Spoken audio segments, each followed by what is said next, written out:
नमस्कार, स्वागत है आपका हमारे खास कार्यक्रम आपका कानून में। आपके साथ मैं हूं अभिलाषा पाठक। भारत के संविधान ने देश के सभी नागरिकों को समान अधिकार दिए हैं। सम्मान और न्यायपूर्ण जीवन जीने का हक सभी को हमारे संविधान ने दिया है, लेकिन कई बार जानकारी के अभाव में लोगों को न्याय से वंचित रहना पड़ता है। लोगों तक न्याय की पहुंच बढ़े और उन्हें वांछित अधिकार मिले, इसके लिए सरकार लीगल एड यानी मुफ्त कानूनी सहायता देती है। हमारे खास कार्यक्रम आपका कानून में भी हम आपको आपके कानून से रूबरू कराएंगे। क्या हैं आपके अधिकार, कैसे पा सकते हैं आप न्याय, और आपकी मदद के लिए सरकार ने क्या क्या प्रावधान किए हैं। हमारे साथ होंगे कानून जगत के एक्सपर्ट्स जो आपकी समस्याओं का समाधान आपको बताएंगे। अगर आपके साथ किसी तरह की नाइंसाफी हो रही है या आपको आपका हक नहीं मिल पा रहा है, तो हम आपको वो मंच देंगे जहां से आप कानून के जानकारों से सीधे संवाद कर आगे की राह तय कर सकते हैं। इसके लिए आप राज्यसभा टीवी से जुड़ें, हमें कॉल करें। हमारा नंबर है 011-230-94013 और 011-230-94014। आप हमें मेल भी कर सकते हैं। ईमेल आईडी है आपका कानून.rstv@gmail.com और इसके अलावा यूट्यूब और ट्विटर के जरिए भी आप अपने सवाल हम तक पहुंचा सकते हैं।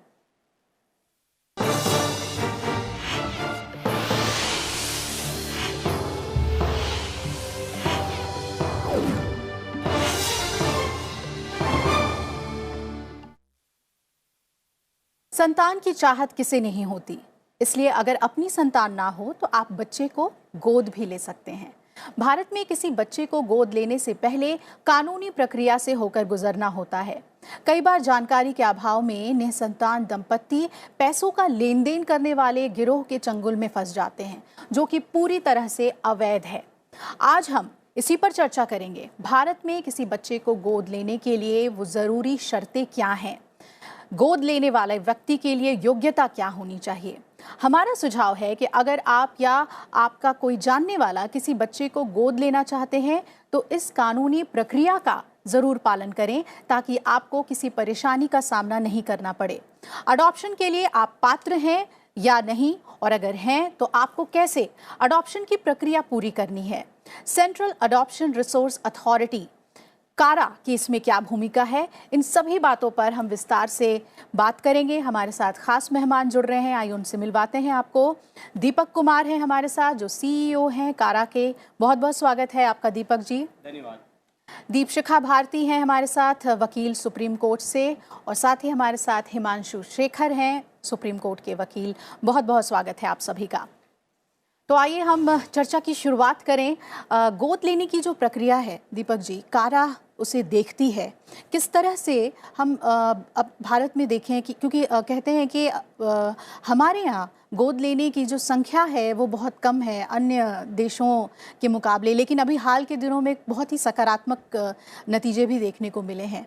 क्या कहेंगे आप? मैं बताना चाहूँगा कि भारत में बेसिकली 2 कानून हैं गोद लेने के लिए जी। एक तो पर्सनल लॉ है हिंदूज़ के लिए, जिसमें कि हिंदू के अलावा जैन, बुद्धिस्ट, सिख, इन सब धर्मों के लिए भी ये पर्सनल लॉ कॉमन है। ये हिंदू एडॉप्शन मेंटेनेंस एक्ट 1956 का धारा है। इसके तहत भी गोद लिया जा सकता है, जिसमें कि एक हिंदू गिवर, एक हिंदू टेकर को गोद, उसके लिए कुछ शर्तें हैं जो एक्ट में डिफाइन किए गए हैं। जी जी। दूसरा, इसके अलावा एक सिविल या कॉमन लॉ है जो है juvenile justice care and protection of children act.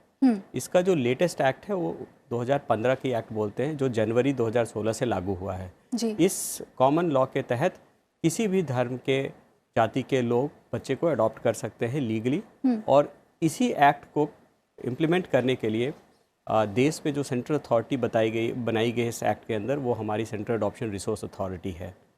इस एक्ट के तहत बेसिकली ऑर्फन, अबैंडन और सरेंडर्ड, यानी कि अनाथ, परित्यक्त या जो अबैंडन कर दिए जाते हैं जी, उस तरह के बच्चों के लिए है, उनके केयर एंड प्रोटेक्शन के लिए है, उसके लिए हम परिवार ढूंढते हैं।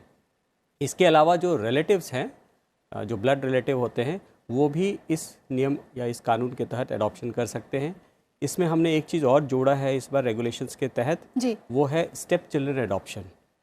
यानी कि जो अगर स्टेप पेरेंट और स्टेप चाइल्ड के बीच में जो लीगल रिलेशनशिप होता है वो अलग होता है पेरेंट और चाइल्ड के बीच में जी, तो उसको भी full legal backing as good as a biological child. अगर हम अपने बच्चों के स्टेप चाइल्ड को फैमिली पूरी इंटीग्रेट हो सके, इसके लिए पहले कोई कानून नहीं था, बट नया रेगुलेशंस में हमने इसको भी इंक्लूड कर दिया है। यानी सौतेले माँ बाप भी अडॉप्शन कर सकते हैं।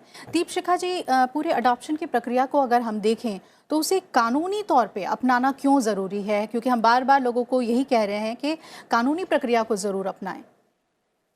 हाँ, वास्तव में कानूनी प्रक्रिया बहुत ज़रूरी है, क्योंकि आजकल लोग जो होते हैं वो कभी पेमेंट दे देते हैं, कभी पैसे लेकर जो है बच्चे को एक तरह से ख़रीद लेते हैं, और माँ बाप जो है वो जो रियल माँ बाप नहीं होते हैं। कभी कभी रियल माँ बाप भी जो है वो आर्थिक स्थिति की वजह से सेल करते हैं बच्चों को। तो उससे क्या होता है कि कानूनी प्रक्रिया जो है उन पे कंट्रोल करती है, और कानून को एक तरह से उनको बाउंड करती है कि आप कानून के जो एडॉप्शन एंड मेंटेनेंस एक्ट बना है ना 1856 का, उसको देखते हुए आप उस प्रोविज़न के अंदर आप जो भी करना हो करिए जी। जो भी अथॉरिटीज़ है जो फ्रेम करते हैं कि किस तरह से आप अडॉप्ट करिए, उस अथॉरिटी के जो प्रोविज़न है उसको आप फॉलो करिए।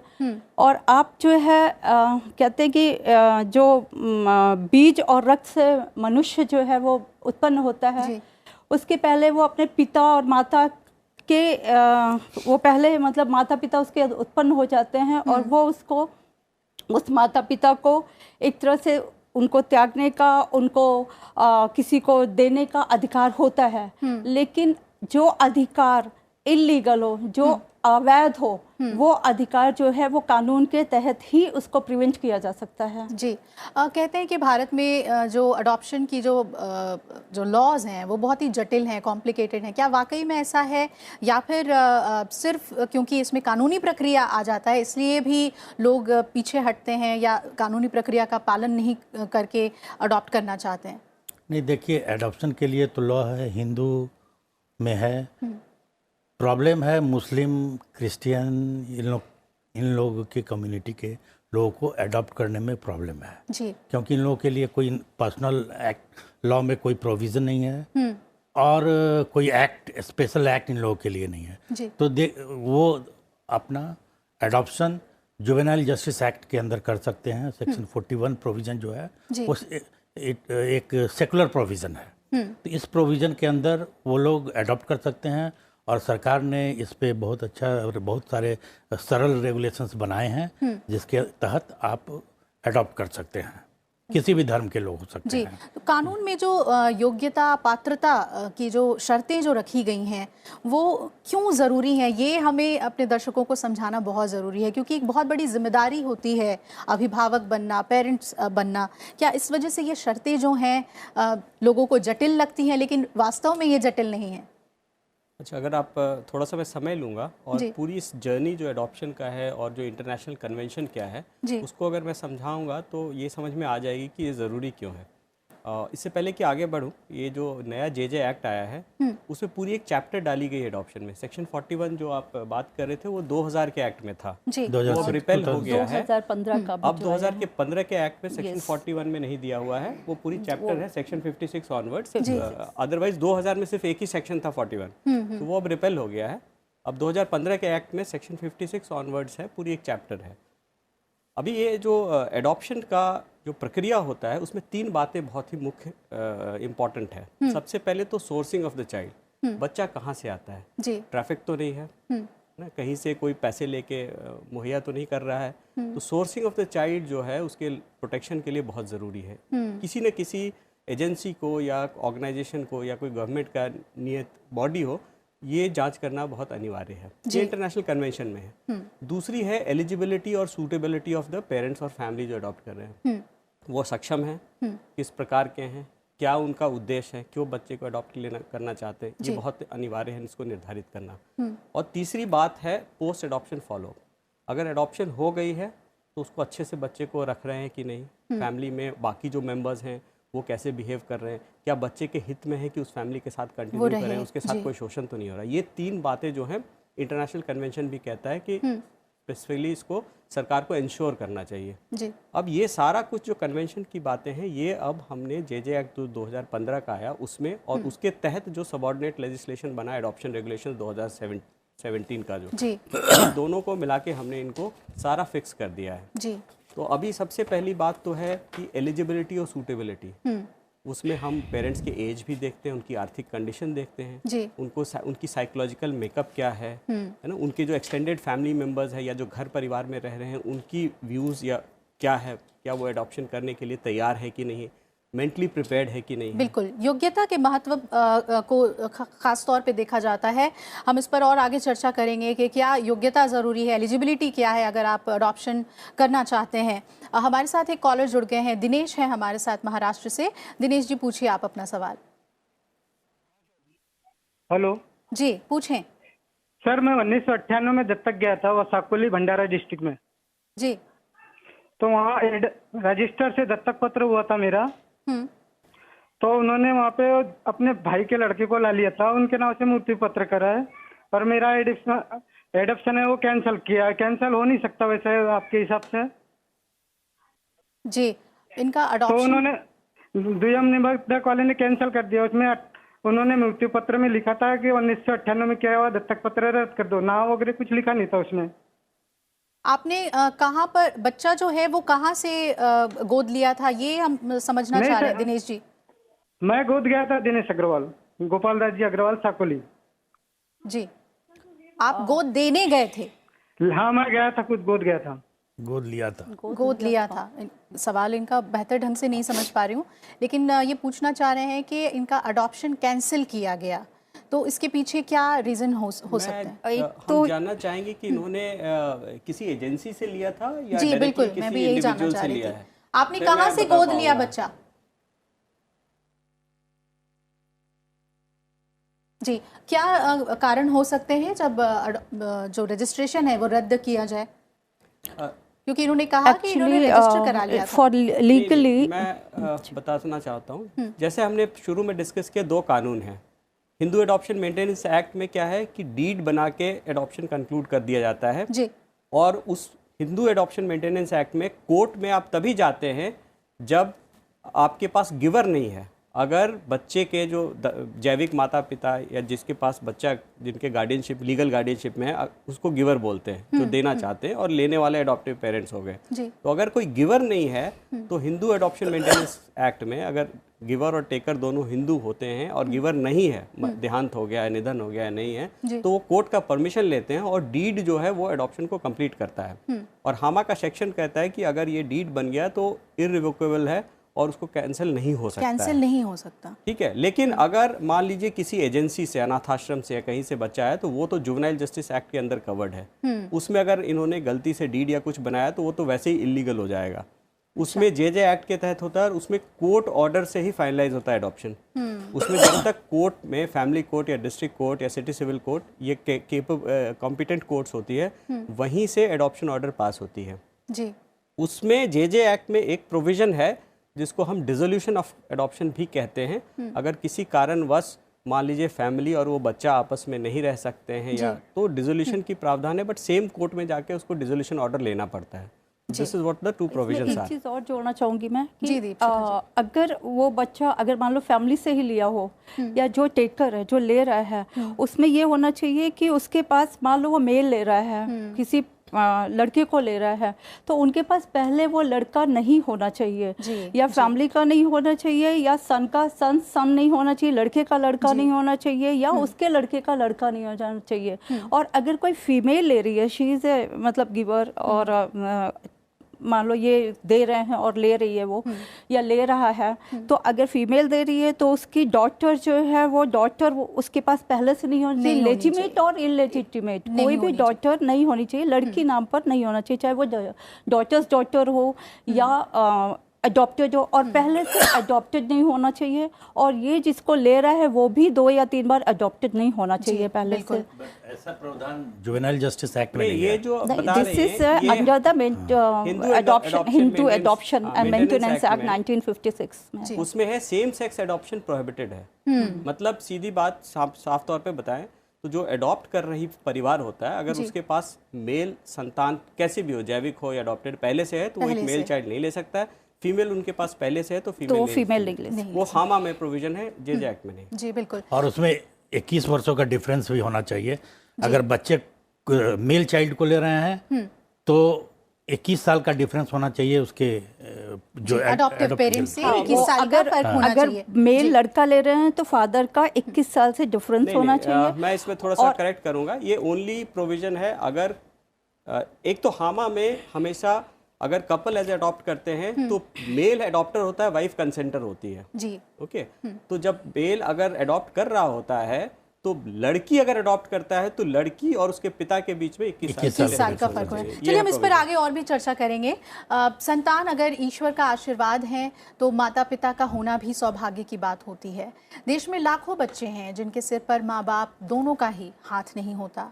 अनाथालय में पल रहे बच्चों को अगर ममता स्नेह की छांव मिल जाए तो उनके जीवन में भी रिश्तों की खुशियां भर जाती है। आइए आपको मिलवाते हैं गुड़गांव के एक ऐसे ही दंपत्ति से जिन्होंने अपने बेटे को खोने के बाद 2 बेटियों को गोद लिया।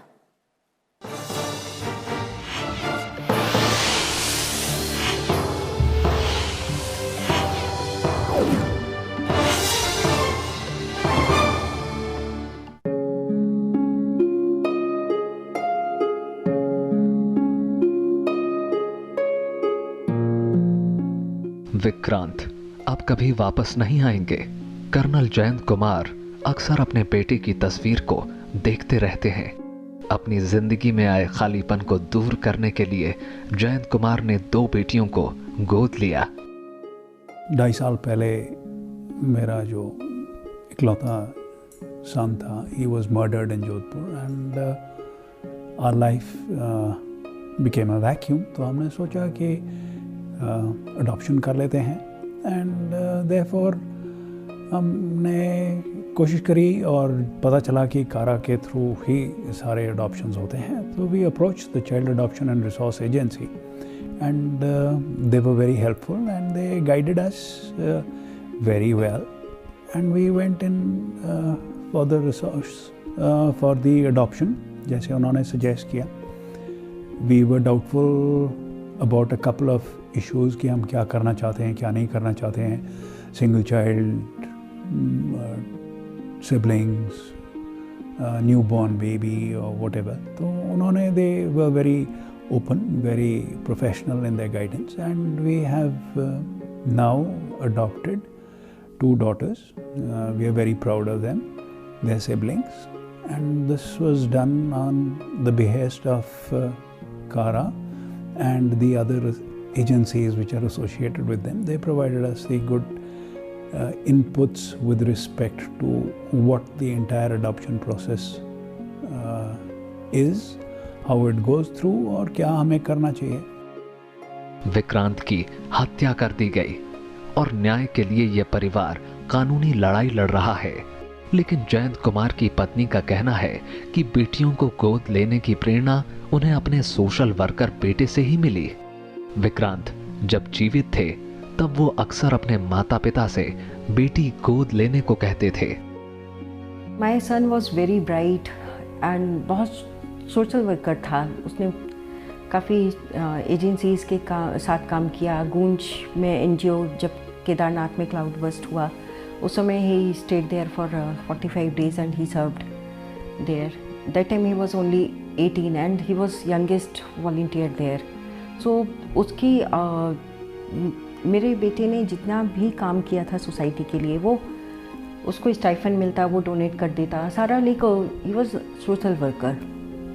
सो उसने भी जब बड़ा हो गया तो ही ऑल्सो सेड, अभी उसके जाने से सिर्फ फ्यू मंथ्स बिफोर 2017 मई में he came for term break and he was staying with us in term break। So he said ki dad, you have plenty of time, mom also get bored, why don't you adopt a girl child now, and I'm also grown up and I'll stand with you and please I'll cooperate, yeah, you should adopt। So उसने बोला and unfortunately he passed away। उसके जाने के बाद में हम उसके जैसे कुछ काम नहीं कर रहे सोसाइटी के लिए जितना उसने किया है। तो उसके बस फुट स्टेप पे चलने के लिए एंड उसके विश को पूरा करने के लिए, because we were in a very because I had only son, तो वो मेरे लिए बहुत ज़्यादा बड़ा लॉस है।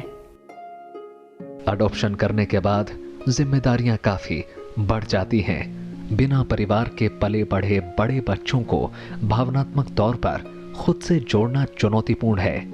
जयंत कुमार ने अपनी बेटियों के कमरे में उनके दिवंगत माता पिता की तस्वीर भी लगाई है। गोद लिए जाने के बाद दोनों बेटियां इस घर में रच बस चुकी हैं। एक माँ जिसने अपने बेटे को खोया हो, वो भला दो बेटियों का दिल कैसे नहीं जीतती। इट वॉज चैलेंजिंग क्योंकि छोटे बच्चे के साथ में अडॉप्शन करके शायद थोड़ा ज़्यादा इजीली चीज़ें हो जाती हैं, पर बड़े बच्चे के साथ में थोड़ा सा डर रहता है। पर उसके बाद भी मुझे जो बच्चे मिले हुए हैं वो बहुत ज़्यादा प्यारे हैं, एंड उनको भी वो हमारी स्टोरी उनको भी बताई गई, तो वो भी उससे आए कि हम बड़े थोड़े एल्डरली पेरेंट्स के पास जा रहे हैं, तो वो भी कंफर्टेबल हैं अभी तो। बट इनिशियली जब आए थे तो छोटी वाली मेरी बेटी वो थोड़ा सा थी लाइक वो, क्योंकि when she became orphan that time she was only 2 years, and वो मेरे पास आई है जब वो 9 थी, तो उस समय लास्ट 7 years से she was in a same orphanage, same home में, so she was very close to them. तो आने के बाद में फिर काउंसलर हर तरह से हेल्प करते हैं एजेंसीज, सो काउंसलर ने आके वो किया, एंड वो बच्चे आज मेरे लिए मतलब हमारे जीने का सहारा है, एंड हमारा इन्वॉल्वमेंट है, एंड लाइफ ही चेंज हो गई है। आज जयंत कुमार, उनकी पत्नी, अपनी बेटियों के साथ बेहद खुश हैं और उनके दुख से उनकी बेटियां अनजान नहीं हैं। जब भी विक्रांत के लिए मां तड़पती हैं तो दोनों बेटियां उनके आंसू पोंछती हैं। जयंत कुमार के दुख पर अगर 2 बेटियां नई खुशियां लेकर आई हैं तो इन 2 बेटियों को भी माँ बाप का प्यार मिल गया है जिससे वो अब तक वंचित थीं। जो हमारे प्रधानमंत्री जी ने बेटी बचाओ बेटी पढ़ाओ या बेटियों के लिए जो शुरू किया है अभियान, उसमें सबसे ज़्यादा बेटियों की डिमांड है। 350 से ज़्यादा बच्चे हमने गोद दिए हैं, उसमें 250 बेटियां गोद दी हैं और बेटियों की डिमांड ज़्यादा आती है। फॉर्म जो फॉर्मेलिटीज होती है उसमें एक क्लॉज होती है कि कौन सा बेबी आपको चाहिए, मेल या फीमेल। तो जो पेरेंट्स लेते हैं वो फीमेल चाइल्ड को ज़्यादा लाइक करते हैं, उनका कॉलम सबसे ज़्यादा भरा होता है। हमारे देश में अनाथ बच्चों के प्रति सहानुभूति तो जताते हैं, लेकिन आगे बढ़कर इनका हाथ नहीं थामते। जयंत कुमार और उनकी पत्नी एक मिसाल हैं, जिन्होंने कारा की मदद से 2 बेटियों को गोद लिया। अभिलाषा पाठक के साथ ब्यूरो रिपोर्ट, राज्यसभा टीवी। तो ये जो स्टोरीज़ हैं, ये जो कहानियाँ हैं बिल्कुल असली ज़िंदगी की, वो हमें प्रेरित करती हैं। ज़िंदगी को कैसे खूबसूरत हम बना सकते हैं, बहुत दुख झेलने के बाद भी ये हम सीख पाते हैं। हमारे साथ कॉलर्स जुड़ रहे हैं। अर्पण जैन है हमारे साथ अम्बाला से। अर्पण जी, पूछिए आप अपना सवाल। जी नमस्कार मैम, अर्पण जैन बात कर रहा हूँ अम्बाला से। जी पूछिए। मैम मैं जानना चाह रहा था, मैं स्टेप चाइल्ड हूँ अपने स्टेप पेरेंट्स का। तो उसमें क्या है, मेरे जो ओरिजिनल पेरेंट्स हैं जिनको मैं ताऊजी ताईजी बोलता हूँ जी, और जो मेरे स्टेप पेरेंट्स हैं उनको मैं पेरेंट्स ही बोलता हूँ, मम्मी पापा जी, जो कि मेरे चाचा चाची जी हैं। तो उसमें क्या है कि अभी ये चीज़ बन रहा है कि मेरे को स्टेप पेरेंट्स ने घर से निकाल दिया है जी, और ये केस जो है वो मैं सर मैम आगे पहुँचा नहीं रहा था, बट ये दिक्कत ये है कि अभी जैसे इंडिया में ये होता है कि पेरेंट्स की रिस्पेक्ट करना चाहिए, बिल्कुल करना चाहिए जी, बट ये क्या हुआ कि थोड़ा सा केस जो है मिसअंडरस्टैंडिंग हो गया है। 1 साल से मैं 1.25 साल से मैं को घर से बाहर निकाला हुआ है जी। उसमें क्या है कि जैसे पेरेंट्स जो मेरी मम्मी है उनको थोड़ा सा मिसगाइडिंग हो गया है, किसी ने मिसगाइड कर दिया है तो कि भाई मैं कुछ गलत कर रहा हूँ, जो कि मैं गलत नहीं कर रहा था। बट आपको रिलीफ क्या चाहिए अर्पण? क्या रिलीफ आप चाहते हैं, क्या न्याय चाहते हैं? मैम मैं न्याय ये चाहता हूँ कि देखिए, अब लोग घुमा फिरा के ये बात कर रहे हैं कि प्रॉपर्टी का केस है, ये है, वो है, क्योंकि प्रॉपर्टी का केस कुछ नहीं है ऐसा। प्रॉपर्टी मेरे को नहीं चाहिए, बट मैं अभी जो अपनी जॉब के लिए अभी गवर्नमेंट जॉब की तैयारी कर रहा था घर पे बैठ के, I am very good at studies. तो जो मैं जॉब गवर्नमेंट जॉब के लिए तैयारी कर रहा था, तो मम्मी ने उसी टाइम मेरे को, मतलब मेरे को नहीं पता कि किसने मिसगाइड किया है, उसी टाइम घर से बाहर निकाल दिया। ठीक है, चलिए आपके अधिकार क्या हैं? एक दत्तक पुत्र होने के नाते आपके अधिकार क्या हैं, आप ये समझना चाह रहे हैं। Adoption from step parents case जो होते हैं उसमें क्या है? अगर मान लीजिए अडॉप्ट हुआ बच्चा, बाद में उसकी बहुत ज़्यादा नहीं बनी माता पिता के साथ, तो भी उसके अधिकार क्या हैं, कानूनी हक क्या है बच्चे के? सबसे पहले तो मुझे लग रहा है ये एडल्ट हैं, ये 18 साल से ऊपर हैं जी। और मैं बताना चाहूँगा कि स्टेप पेरेंट की एडॉप्शन का प्रावधान 2017 का जो रेगुलेशंस हमने लाया उसके पहले कोई भी कानून में नहीं था जी। तो ये पता नहीं कैसे स्टेप पेरेंट और स्टेप बच्चे के एडॉप्शन की बात कर रहे हैं। मुझे जहाँ तक लगता है कि ये चाचा चाची की बात कर रहे हैं तो ये रिलेटिव एडॉप्शन की बात कर रहे हैं। और रिलेटिव एडॉप्शन है तो जेजे एक्ट में तो मेरे हिसाब से लगता नहीं है इनकी बात से कि हुआ है। ये हो सकता है हिंदू एडॉप्शन मेंटेनेंस एक्ट में की बात कर रहे होंगे जी। उसमें क्या डीड बना के लीगलाइज हुआ था या वैसे ही सेरेमनी से ये फाइनलाइज हुआ है जी? बिकॉज ये जानना बहुत ज़रूरी है कि ये इसके लिए इनके पास कुछ लीगल है या नहीं। सेरेमनी वैलिड है, सेरेमनी भी वैलिड है, valid is a vital effect जी। अब क्या किसी तरह का ये अगर जो डिस्प्यूट है, प्रॉपर्टी डिस्प्यूट है, तो क्या ये अपना हक मांग सकते हैं, कोई सूट ला सकते हैं कोर्ट में? देन इनको प्रूव करना पड़ेगा, ये कोर्ट में ये प्रूव करना पड़ेगा कि यहाँ पर टेकिंग एंड गिविंग सेरेमनी हुई है, कोई जैसे आपने कहा कि डीड हुई है कि नहीं हुई है। और इनके पास अगर कोई वेस्टेड प्रॉपर्टी खुद की है तो इनके जो अडॉप्टिव मदर एंड फादर हैं, अडॉप्टिव फादर ही कहेंगे उनको, मदर कहेंगे अडॉप्टिव, वो जो है उस राइट को तो नहीं हटा सकते, but he can not claim that right without that, बिना इस डीड के कोई दस्तावेज या बिना किसी सेरेमनी को प्रूफ किए हुए ये नहीं ले सकते हैं। और इसके लिए इनको कोर्ट में परमिशन लेनी पड़ेगी, कोर्ट के थ्रू इनको फिर इस चीज़ को एप्लीकेशन देके कोर्ट के थ्रू परमिशन लेके तब इनको प्रूफ करके तब ये हक अपना ले सकते हैं। जी बिल्कुल, मतलब इन्हें प्रूफ करना होगा कि ये वैलिड एडॉप्शन था, वैलिड एडॉप्शन है, ये इन्हें प्रूफ करना होगा। चलिए एक और कॉलर हमारे साथ इररिवोकेबल राइट है एक बार एडॉप्शन। आइए हमारे साथ एक और कॉलर जुड़ रहे हैं, उनका कॉल ले लेते हैं। जी कृष्णा है हमारे साथ चेन्नई से। कृष्णा जी पूछिए आप अपना सवाल। जी हाँ, मेरा नाम कृष्णा है जी। हाँ, और मैं चेन्नई से बात कर रहा हूँ। हम लोग ने एडॉप्शन फरवरी 2018 में सबमिट किया था और मेरा क्वेश्चन है regarding the adoption leave for adaptive mother. जहाँ तक मेरी जानकारी है, एडॉप्शन जो मैटरनिटी लीव रहती है वो 3 महीने की छुट्टी तभी मिलती है जब baby is less than 3 months old. But I doubt कि हमें मतलब एक बच्ची या बच्चा मिले जो 3 महीने से कम की उम्र का हो। जी जी। तो ऐसे स्थिति में जैसे मदर और बच्चे का बॉन्डिंग शुरुआत के दिनों में काफी इम्पोर्टेंट रहता है। तो क्या ऐसा कुछ नहीं किया जा सकता जिससे कि मैटरनिटी लीव कि जो एंट्री एज है मतलब सिर्फ 3 महीने तक सीमित ना रहे और मतलब इवन 2 साल तक की बच्ची के लिए भी वो एडॉप्शन लीव का कुछ लॉ बना जा सके? जी कृष्णा जी, हम पूछते हैं है क्या वाकई में 3 महीने से छोटे बच्चों के लिए ये मैटरनिटी बेनिफिट एक्ट है, उसकी एक अमेंडमेंट भी आई है 1-2 साल पहले, उसको मैटरनिटी बेनिफिट अमेंडमेंट एक्ट बोलते हैं। उसमें 2 बदलाव की गई। एक तो ये 3 महीने की छुट्टी को लीव को जो मैटरनिटी लीव है उसको बढ़ा के 6 महीने कर दिया गया। दूसरा था लीव की कमेंसमेंट होती थी जब लीगल एडॉप्शन ऑर्डर आ जाता था उसके बाद, बट कई बार लीगल एडॉप्शन ऑर्डर आने में वक्त लगता था। तो जब से प्री एडॉप्शन फॉस्टर केयर में बच्चा फिजिकल कस्टडी में आ जाता है तब से ये लीव शुरुआत होने की प्रावधान हो गई।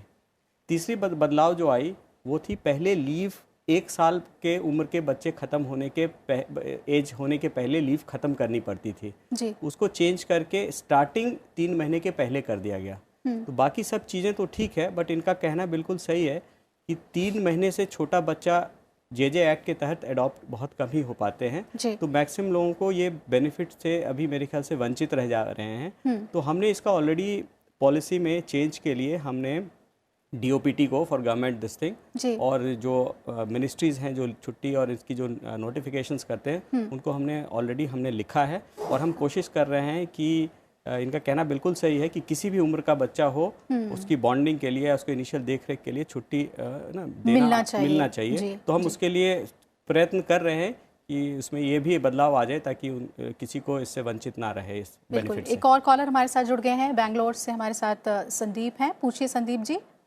हाँ, एक्चुअली मेरा ये सवाल है कि नॉर्मली अडॉप्शन अगर मैं शुरू करता हूँ जनवरी 2020 से, सपोज मैं आज फॉर्म फिलअप किया वगैरह, तो उसके बाद मेरा फर्स्ट रेफरल जो शुरू होगा, अभी बाय द वे मैंने कुछ फ्रेंड लोगों से भी बात किया है, तो मेरा जो फर्स्ट रेफरल शुरू होगा वो ऑलमोस्ट 2022 जनवरी के बाद शुरू होगा। तो इतना लंबा प्रोसेस, आप भी बता रहे थे कि कई सारे बच्चे हैं जिनको अडॉप्टिव पेरेंट्स चाहिए, बट इतना लंबा वेटिंग पीरियड थोड़ा सा डिमोटिवेट करता है। तो जी दीपशिखा जी, आप क्या कहना चाहेंगे इसके लिए कि क्या जो प्रोसेस है वो थोड़ा सा टाइम बाउंड किया जाए, थोड़ी जल्दी हो, या फिर जल्दी ना करने के पीछे बहुत सारी चीज़ें जो सुनिश्चित करती है एजेंसी और कारा, वो एक वजह है? कारा एज यूजुअल जैसे ये एक फ्रेम करते हैं, रेगुलेशन फ्रेम करते हैं, तो इसमें जो है सुप्रीम कोर्ट की कुछ गाइडलाइंस भी है। अदरवाइज ये टाइम बाउंडेशन एक तरह से ज़रूरी भी है जी, बिकॉज अगर आप कोई बच्चा अडॉप्ट करें तो there is so many things, बहुत सारी चीज़ें भी देखनी पड़ती है, फिर वो स्टेप बाय स्टेप प्रोसीजर जो होता है, इसलिए इसमें टाइम बाउंडेशन का एक वो है कि ये भी एक इम्पॉर्टेंट रोल प्ले करता है जी, कि उन 2 सालों में बहुत सारी चीज़ें सुनिश्चित करनी होती है। आप होम रिपोर्ट भी मैं थोड़ा सा इसको मैं बताना चाहूँगा जी। 3.5 साल पहले जब मैं कारा ज्वाइन किया था, उस समय वेट पीरियड जो है, ये रेफरल की वेट कर रहे हैं, उसके बाद कई सारी प्रक्रिया होती है, उसके लिए टाइमलाइंस निर्धारित है।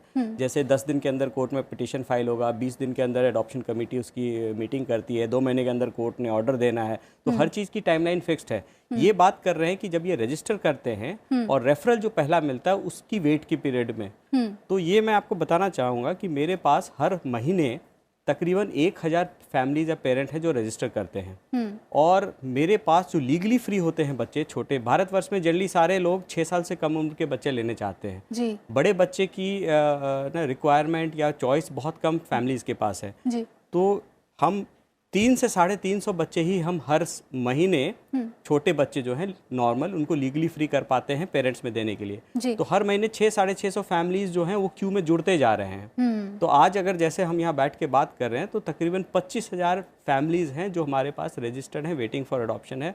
तो ये क्यू लंबा होते जा रहा है, इसलिए वेट पीरियड बढ़ रहा है। 3 साल पहले ये 8-9 महीने था, अभी तकरीबन 2 साल हो गया है जी। तो ये थोड़ा सा हम कोशिश कर रहे हैं कि ना हमारे दायरे में ज़्यादा बच्चे आएँ चाइल्ड केयर इंस्टीट्यूशन से, तो ताकि ये वेट पीरियड को कम किया जा सके। जी बिल्कुल।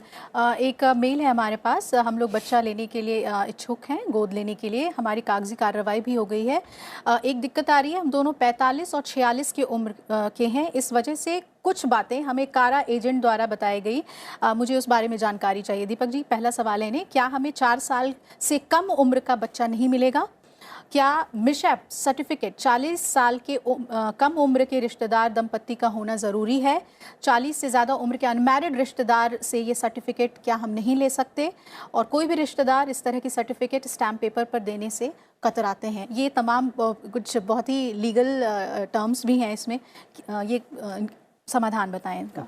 पहला प्रश्न था कॉम्पोजिट एज के बारे में पूछ रहे थे, तो हमारे रेगुलेशंस में क्लियर दिया हुआ है कि अगर एज ए दंपत्ति आप अडॉप्ट कर रहे हैं तो 4 साल से छोटा बच्चा लेने के लिए आपको 90 से कम होनी चाहिए कॉम्पोजिट एज जी। तो ये 45 + 46 इफ़ दे हैव क्रॉस 90, फिर इनकी एलिजिबिलिटी 4 साल से ऊपर के बच्चे की होगी। ये 4 साल से कम उम्र के बच्चे की एलिजिबिलिटी नहीं हो पाएगी इनकी। दूसरा प्रश्न इनका था अगर ये है तो बेसिकली कोई भी सिबलिंग से ले सकते हैं। हमने कोई ऐसा स्टिपुलेशन नहीं किया कि 40 साल से कम के ही हों, क्लोज रिलेटिव कोई भी हो सकते हैं। और ऑब्वियसली बहुत ज़्यादा, अगर ये 5 साल का बच्चा लेते हैं तो बच्चा अगले 13 या 14 साल तक माइनर रहेगा। तो ऐसे व्यक्ति का लेना चाहिए कि जिनकी लाइफ एक्सपेक्टेंसी वो 13-14 साल क्रॉस कर सके। दीपशिखा जी, इसमें पुलिस वेरिफिकेशन का क्या भूमिका होती है, और जो क्या सेंट्रल गवर्नमेंट में जो नौकरी कर रहे हैं उनके लिए भी पुलिस वेरिफिकेशन ज़रूरी है? ये सवाल भी है इनका। नहीं, पुलिस वेरिफिकेशन तो ज़रूरी है, क्योंकि बहुत बार होता है कि आपको यही नहीं मालूम है कि अडॉप्टिव पेरेंट्स अनसाउंड है माइंड, या मेंटली वो प्रिपेयर है अडॉप्टिव एज अडॉप्टिव फादर और अडॉप्टिव मदर, कि वो मतलब एक तरह से जो बच्चा आप लेने जा रहे हैं उसके आप लायक हैं लेने के कि नहीं है, आपका फाइनेंशियल स्टेटस क्या है, आप जो झूठ के आधार पर तो नहीं ले रहे हैं, या आपका इंटेंशन क्या है, आपका इंटेंशन कोई गलत तो नहीं है। दूसरी चीज़ है कि इसके लिए ये बहुत ज़रूरी है कि फाइनेंशियली वेल सेटल्ड होना चाहिए, और आपको बच्चा लेने के लिए आपका एक इंटेंशन, मतलब एक केयरिंग होना चाहिए जिसका कि आप भरण पोषण कर सकें, आप उसे भोजन, वस्त्र और जो भी रिक्वायरमेंट है उसकी एजुकेशन दे सकें, आप उसको एक तरह से चिकित्सा, मेडिकल सारे इंतज़ाम कर सकें उसको। तो इसलिए पुलिस वेरिफिकेशन एक तरह से आपका ऑन होल एक प्राइमा फेसी देखती है कि जो इंटेंशन है वो क्या है। जी, एक चीज़ ऐड करूँगा, मेरे ख्याल से क्लैरिफिकेशन के लिए आप हमारे एडॉप्शन रेगुलेशंस हमारे वेबसाइट पे हैं, उसमें जाएंगे तो वहाँ पे आपको एक शेड्यूल 6 मिलेगा आखिरी में, उसमें सारे जितने भी डॉक्यूमेंट्स रिक्वायरमेंट है वो लिस्टेड हैं। तो उन्हीं डॉक्यूमेंट की हम मांग करते हैं, एंड पुलिस वेरिफिकेशन ऐसी कोई डॉक्यूमेंट उसमें लिस्टेड नहीं है जी। और ये जो हमारे साथ बता रहे हैं जो लीगल एक्सपर्ट हैं, बेसिकली होम स्टडी के बारे में बोल रहे हैं। तो एक सोशल वर्कर विजिट करता है और ड्यूरिंग द होम स्टडी वो ये सारे चीज़ असर्टन करता है, उसकी भी फॉर्मेट शेड्यूल में दी हुई है। तो ये जितनी भी चीज़ एलिजिबिलिटी या सूटेबिलिटी देखते हैं वो होम स्टडी के थ्रू एक सोशल वर्कर देखते हैं। एक और मेल ले लेते हैं। हिमांशु जी, ये अनीता हैं, लिखती हैं कि मेरा तलाक हो गया है और तलाक के 2 साल बाद ही मैंने एक बच्चा गोद ले लिया था। अब मेरी शादी की बात चल रही है, क्या मैं शादी कर सकती हूँ, और अगर मैं करती हूँ तो क्या मेरे बच्ची को जो मेरे संभावित पति होंगे उन्हें भी गोद लेना होगा? नहीं, वो शादी कर सकती हैं और जो होने वाले उनके पति हैं उन्हें गोद लेने की कोई ज़रूरत नहीं है, बिकॉज वो जो है वो नेचुरली अडॉप्ट किया है, शादी के पहले अडॉप्ट कर रही हैं, तो no need to take consent. जी, यानी कि कोई फिर से दोबारा किसी अडॉप्शन कोई जरूरत नहीं है, प्रोसेस में इन्हें जाने की ज़रूरत नहीं है। आइए हम जानते हैं कि गोद लेने की प्रक्रिया क्या है। हमने बात की दिल्ली के एक अनाथालय मातृछाया के अधिकारी राकेश सिंह से। जो भी पेरेंट्स बच्चा लेना चाहते हैं तो वो एक कारा ने एक पोर्टल बना रखा है, ये मिनिस्ट्री का प्रोजेक्ट है वुमेन एंड चाइल्ड डेवलपमेंट का। तो उन्होंने एक ऑटोनोमस बॉडी बना रखी है जिसका नाम है सेंट्रल एडॉप्शन रिसोर्स अथॉरिटी। तो ये जो कारा है, जिसका नाम कारा है शॉर्ट में, तो ये कारा जो है वो अडॉप्शन का सारा काम देखती है भारत में भी, और लगभग 40 देश और हैं जिनमें ये सारा काम चलता है। तो भारत में जैसे किसी को बच्चा अगर गोद लेना है तो उन्होंने एक ऑनलाइन फॉर्मेट बना रखा है। उस ऑनलाइन फॉर्मेट पर कोई भी पेरेंट्स जिनको बच्चा लेना है, जो बच्चा लेना चाहते हैं, उसको ऑनलाइन भर सकते हैं। ऑनलाइन भरने के बाद क्या होता है, एक 5-6 तरह के डॉक्यूमेंट्स हैं जो अपलोड करने पड़ते हैं कि आप विदिन 30 डेज, 30 दिन का समय होता है, आप अपनी होम स्टडी करवा लीजिए। तो होम स्टडी में क्या होता है कि जो कुछ भी इंफॉर्मेशन आप ऑनलाइन भरते हैं उसका एक वेरिफिकेशन होता है। तो वो हमारे सोशल वर्कर जाते हैं और वो जा कर के वहाँ उनके परिवार में जा कर के उनसे सारी बात करते हैं, उनके डॉक्यूमेंट सारे चेक करते हैं, उनका रहन-सहन देखते हैं, उनका आचार व्यवहार कैसा है, कितनी क्वालिफिकेशन है, क्या इनकम है, मतलब कुल मिलाकर के जितने सारे डॉक्यूमेंट्स हैं, इन्फॉर्मेशन है, उनका सोशल बैकग्राउंड कैसा है, वो सारा देख करके और वो एक होम स्टडी रिपोर्ट बनती है। वो सारी चीज़ भर करके वो एक 12-13 पेज की रिपोर्ट होती है, वो कारा के पोर्टल पे अपलोड कर दी जाती है। फिर वो पेरेंट्स जो है वेटिंग में लग जाते हैं। उसमें एक तो लीगल फ्री सर्टिफिकेट होता है जो CWC जारी करती है, दूसरा डॉक्यूमेंट होता है उनकी CSR होती है, उसकी एक तरह से बैकग्राउंड दी जाती है, बच्चे की कहाँ से आया है, कैसा आया है, उसमें ब्रीफली होता है, उसमें बच्चे का ज़्यादा डिस्क्लोज नहीं किया जाता है, थोड़ी सी इन्फॉर्मेशन उसके बारे में होती है। तीसरी होती है उसकी मेडिकल रिपोर्ट होती है, बच्चे ने जब से आया है तब से उसका मेडिकली बैकग्राउंड कैसा रहा है, बच्चे को कोई दिक्कत तो नहीं है, कोई बीमारी तो नहीं है, वो सारी चीज़, तीनों चीज़ होती हैं और वो पेरेंट्स को बताई जाती है कि आप उन सारी चीज़ों को देख लीजिए और देखने के बाद 48 आवर्स में अपना जवाब दे दीजिए कि हम बच्चा उसको सिलेक्ट करना चाहते हैं या नहीं करना चाहते हैं। जब बच्चा पेरेंट्स सिलेक्ट कर देते हैं तो फिर क्या होता है, एजेंसी का काम हो जाता है शुरू। एजेंसी क्या करती है कि उन पेरेंट्स को बुला करके विदिन 20 डेज उनकी एक अडॉप्शन कमेटी की मीटिंग की जाती है। उस अडॉप्शन कमेटी की मीटिंग में एक तो मैंडेटरी होता है डिस्ट्रिक्ट चाइल्ड प्रोटेक्शन ऑफिसर, जो गवर्नमेंट की तरफ से तय किया जाता है, वो आते हैं, और 2-3 लोग जो है, एक डॉक्टर होते हैं, और मैनेजिंग कमेटी जो होती है, संस्था की जो मैनेजिंग कमेटी होती है उसके मेंबर्स होते हैं, जो हेड होते हैं वो होते हैं। तो 3-4 लोगों को लेकर के, और सोशल वर्कर होता है, उनको लेकर के एडमिशन कमेटी की मीटिंग की जाती है। तो उनके जितने सारे डॉक्यूमेंट्स हैं वो ओरिजिनल कॉपी उनको देखी जाती है, और उनका वेरिफिकेशन एक तरह से किया जाता है कि वो डॉक्यूमेंट ठीक है, कोई डॉक्यूमेंट की कमी है तो उनको बताई जाती है कि भाई इनको ठीक कर लीजिए। ऐसे करने के बाद अगर वो अप्रूवल हो जाता है, एडॉप्शन कमेटी पास कर देती है कि बच्चा इनको दिया जा सकता है, परिवार ठीक है, इनकम ठीक है, इनकी डॉक्यूमेंट सारे ठीक हैं, तो फिर जो उनको सिलेक्ट कर दिया जाता है कि आप बच्चा जो है ले सकते हैं। और फिर जब उनके लिए यस हो जाता है तो उनके पास एक मैंडेटरी ऑप्शन होता है कि बच्चे को वो कोई मेडिकल टेस्ट करवाना चाहें तो करवा सकते हैं। वो उनके ऑप्शन में होता है, मतलब उसमें कोई ये नहीं है कि वो नहीं करवाएं, वो नहीं करवाना चाहे तो नहीं करवाएं, लेकिन हमारी तरफ से, एजेंसी की तरफ से ये होता है कि वो करवाएं, जिससे बाद में कोई दिक्कत उनके सामने नहीं आए। वैसे एजेंसी का ये फ़र्ज होता है कि उसके बारे में कोई भी दिक्कत है, अगर मेडिकली उसको कोई दिक्कत है, इशू है, तो पेरेंट्स को बताएं, ठीक है। फिर भी उनको ये राइट दिया जाता है कि आप कोई भी टेस्ट करवाइए बच्चे का, और टेस्ट करवा करके उसकी रिपोर्ट आप हमें दीजिए, और उसके बेस पे, जैसे मान लीजिए अगर उन्होंने हाँ भी कर दी है तो मेडिकल के बेस पे वो रिजेक्ट भी कर सकते हैं। तो विस्तार से हमने जाना कि क्या वो प्रक्रिया है, किस तरह से आप एजेंसी में जा सकते हैं, वो आपको गाइड करते हैं, कारा को सीधे आप संपर्क कर सकते हैं और ऑनलाइन रजिस्टर कर सकते हैं, और फिर वो आपको गाइड करते हैं कि कैसे आप अडॉप्शन के लिए आगे बढ़ सकते हैं। एक मेल है हमारे पास, ये कनाडा से हैं, आपका शो ऑनलाइन देख रहा हूँ। मैं भारत से एक बच्चे को गोद लेने के लिए इच्छुक हूँ, और मुझे किस प्रक्रिया के तहत गुजरना होगा, कहाँ के लॉ जो हैं वो मेरे ऊपर लागू होंगे। जी दीपक जी। ये बहुत अच्छा प्रश्न है। बेसिकली ये इंटर कंट्री अडॉप्शंस की बात कर रहे हैं जी। तो मैं आपको बता दूं, भारत जो है हेग कन्वेंशन जो 1993 का उसका सिग्नेटरी है, और कनाडा भी है जी। तो ये बहुत ही सुचारू रूप से भारत और कनाडा के बीच में अडॉप्शन होता है। जैसे भारत में हम सेंट्रल अथॉरिटी हैं, वैसे कनाडा में एक नहीं बट एक से ज़्यादा वहाँ प्रोविंशियल सेंट्रल अथॉरिटीज़ हैं। तो वहाँ 6-7 प्रोविंस है, सबकी एक सेंट्रल अथॉरिटी है। और कनाडा के एडॉप्शन सर्विस प्रोवाइडर्स जो होते हैं इंटर कंट्री एडॉप्शन के लिए, उसको हम बोलते हैं ऑथराइज्ड फॉरेन एडॉप्शन एजेंसीज, आफा। वो वहाँ पे 4 मेरे ख्याल से आफा अभी कनाडा से हमारे यहाँ रजिस्टर ऑथराइज्ड हैं। अगर कारा के वेबसाइट पे ये जाएंगे तो चारों का डिटेल, उनका एड्रेस और कॉन्टैक्ट डिटेल मिल जाएगा। जो भी इनका नियरेस्ट है, आप वो उनसे वहाँ से कॉन्टैक्ट कर सकते हैं, उनसे मिल सकते हैं। और एज इंटर कंट्री एडॉप्शन की जो प्रक्रिया है वो एजेंसी समझा देंगे, वो वहीं से एजेंसी रजिस्टर करेगी इनके बिहाफ पे, और सारी होम स्टडी बाकी जितने तथ्य होते हैं करके एजेंसी अपलोड कर देती है। सही समय आने पे हम उनको रेफरल देते हैं, और वो लीगल प्रक्रिया के तहत इंटर कंट्री एडॉप्शन कर सकते हैं, और उसमें बच्चे की सारी हक कानूनी तौर पे हर जगह प्रोटेक्टेड रहता है।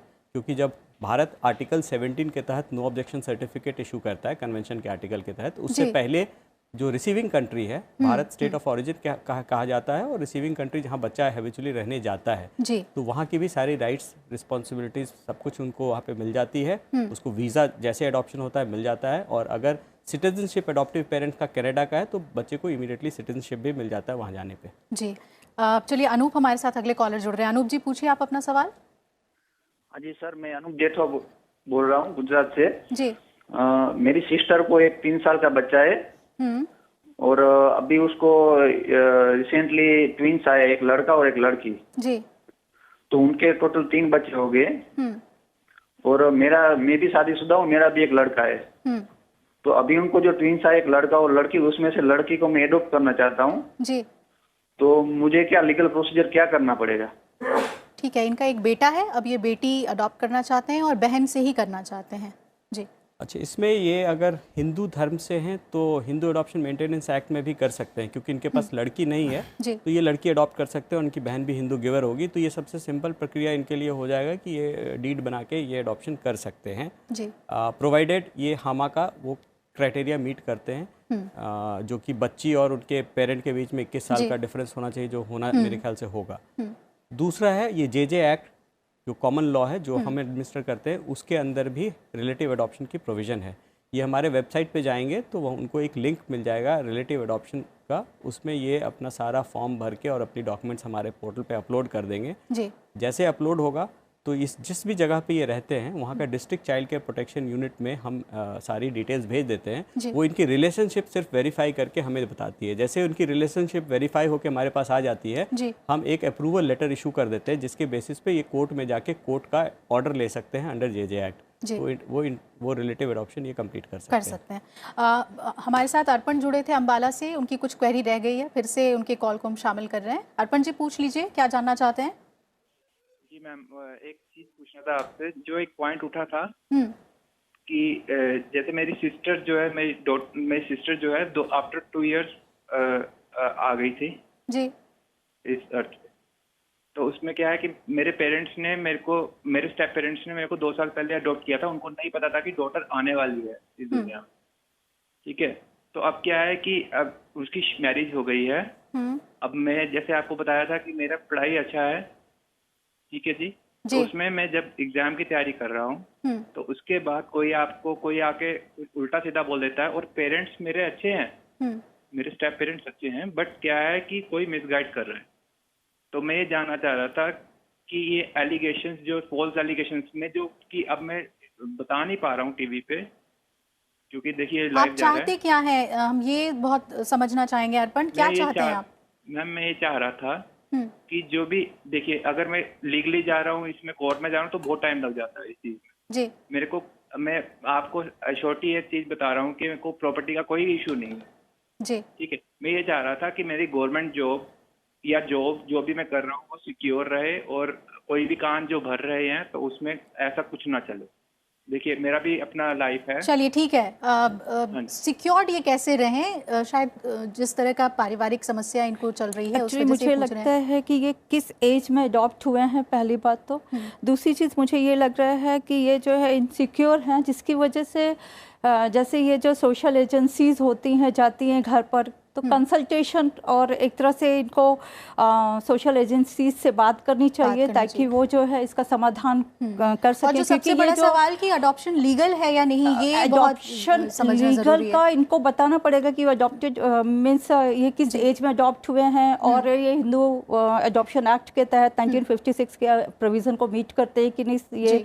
और ये इनको जो जिन्होंने अडॉप्ट किया है as a adoptive mother and father, जो भी मदर कह रहे हैं कि हमारे साथ अच्छे हैं अदरवाइज, तो उनका इंटेंशन अभी चेंज क्यों हो रहा है? तो वो चीज़ जो है वो इनको एक तरह से कंसल्टेशन करना चाहिए और सोशल एजेंसी से बात करनी चाहिए, क्योंकि कानून के उसमें तो ये जाना नहीं चाह रहे हैं। जी बिल्कुल। एक सवाल है उमेश अग्रवाल जी का, गोद लेने के बाद यदि मूल माता पिता वापस अपना बच्चा चाहें तो गोद लेने वाले दंपत्ति की कानूनी स्थिति क्या होती है? हिमांशु जी, क्या करना चाहिए?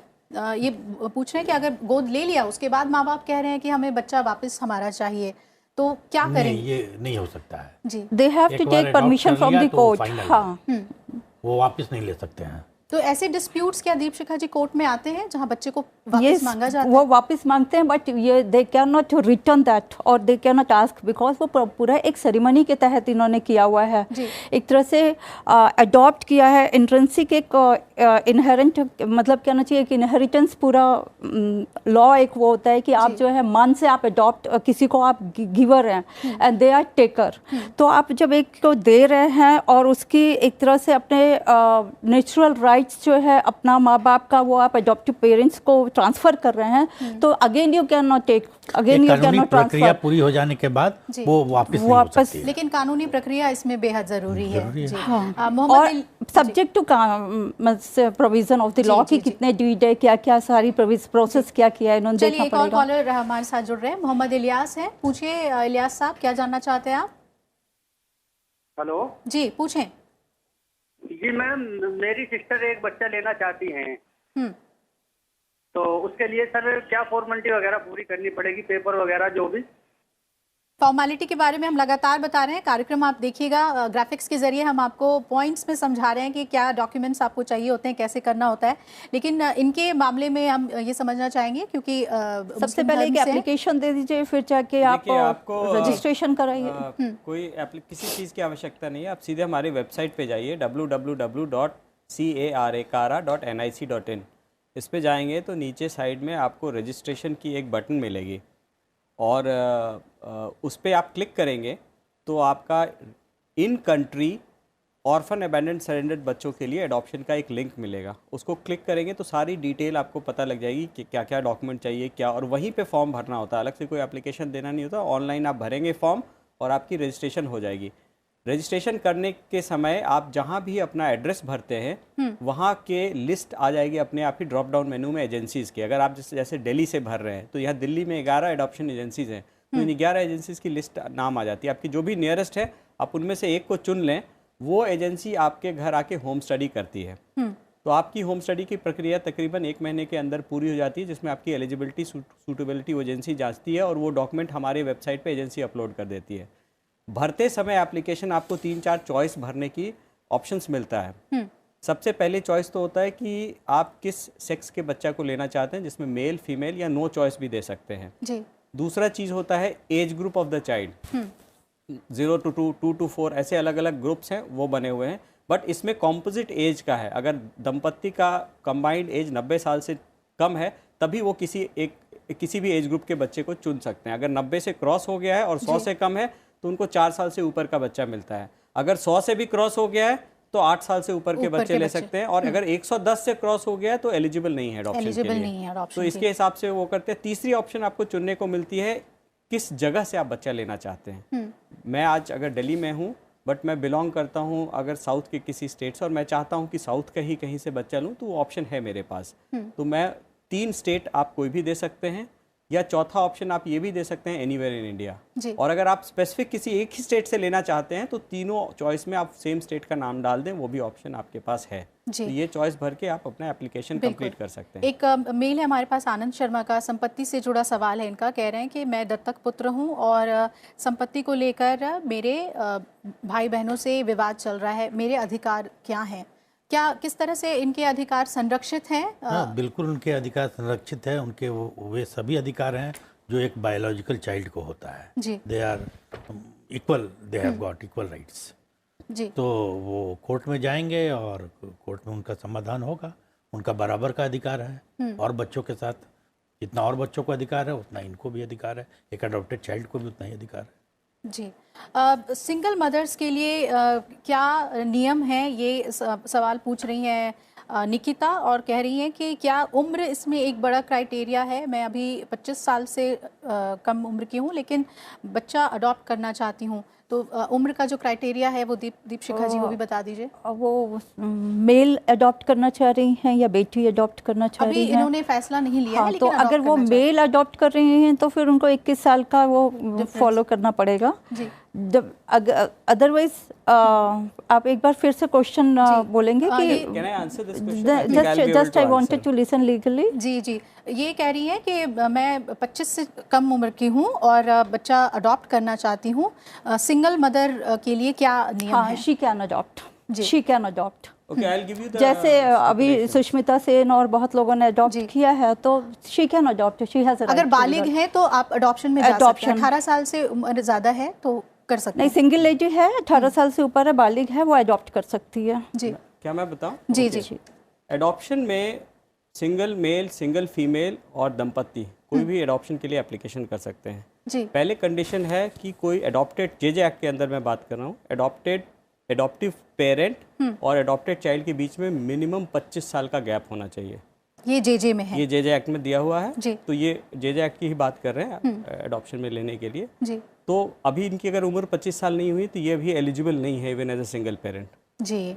Only after she crosses 25 she would be eligible to adopt that to a newborn child. ठीक है। अगर मान लीजिए ये 2 साल के बच्चे अडॉप्ट अगर करना चाहती हैं तो कम से कम उस समय इनकी उम्र 27 साल होनी चाहिए। तो ये जेजे एक्ट में सबसे पहले अनिवार्य है। As far as single female is concern, she can adopt any sex child. Female भी ले सकते हैं, मेल भी ले सकते हैं, कोई बंदिश नहीं है। जी। सिंगल मेल जो है वो फीमेल चाइल्ड नहीं ले सकता है। हाँ, कपल कोई भी चाइल्ड ले सकता है। This is the provision, she can very well register. एक और हम अभी प्रावधान कर रखे हैं जी, जो 40 साल से ऊपर की सिंगल महिला हैं उनको हम थोड़ी प्रायोरिटी भी देते हैं एडॉप्शन में under the JJ act and the regulations. तो निकिता को अभी इंतजार करना होगा 2 साल। लेकिन हामा के अंदर 1956 एक्ट अडॉप्शन एंड मेंटेनेंस में शी कैन अडॉप्ट। जी, तो जेजे के अलावा क्या हामा में एज डिफरेंस का कुछ है फर्क? हामा में 21 साल जो है पेरेंट और बच्चे के बीच में डिफरेंस होना चाहिए। और ये हामा में सोर्स अगर ये रजिस्टर कर रहे हैं तो इसका मतलब है कि कोई गिवर भी होना चाहिए। गिवर भी होना चाहिए। तो अगर ये चाह रहे हैं कि रजिस्टर करके लें तो ऑब्वियसली मैं ये अनुमान लगा रहा हूँ कि ये ऑर्फन अबैंडन या सरेंडर बच्चा किसी ऑर्फनेज से लेना चाहते हैं जी। तो कोई भी ऑर्फनेज हामा में बच्चा दे नहीं सकता है। जी जी, तो वो ये तो जेजे के अंदर ही आएगा। If she is taking from harmonious तब ये जुवेनाइल जस्टिस एक्ट 2015 के तहत ही जाना पड़ेगा।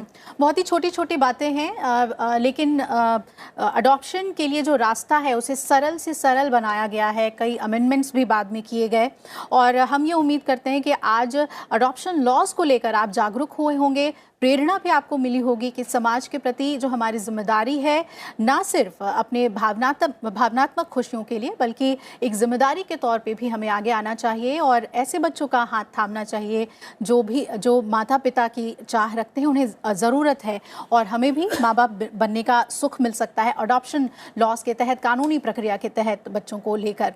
अगले हफ्ते 26 जनवरी है और हम गणतंत्र दिवस के दिन परेड का सीधा प्रसारण करेंगे, इसलिए आपका कानून कार्यक्रम 26 जनवरी को हम प्रसारित नहीं कर रहे हैं, लेकिन उसके अगले रविवार हम हाजिर होंगे किसी न किसी नए मुद्दे के साथ जिसमें कानूनी चर्चा होगी। हमारे एक्सपर्ट्स आपको समाधान बताएंगे। फिलहाल आप सभी एक्सपर्ट्स का हमारे साथ बहुत बहुत शुक्रिया जुड़ने के लिए, कानूनी समाधान बताने के लिए। आप कॉलर्स का भी बहुत बहुत शुक्रिया हमें कॉल करने के लिए। फिलहाल इतना ही। जुड़े रहिए राज्यसभा टीवी के साथ। नमस्कार।